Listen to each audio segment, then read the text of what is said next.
ለምንድነው ያልተሳካው የሚለውን ጥያቄ መመለስ ስትችሉ በተወሰነ በቀጣይ ምን ሊመጣ ይችላል የሚለውን ጉዳይ መረዳት ትችላላችሁ።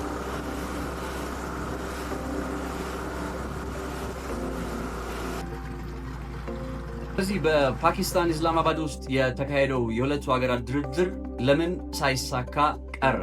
ይሄ መሰረታዊ ነጥብ ወደ እናንተ በማድረስ ልጀምር።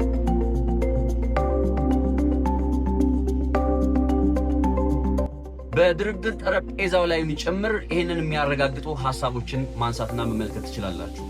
ከዚህ ውስጥ በግንባር ቀደምነትና ሁለቱን ሀገራት የመለያ ነጥብ ሆኖ ዘልቋል የሚባለው ነጥብ የሆርሙዝ ሰርጥ ጉዳይ ነው።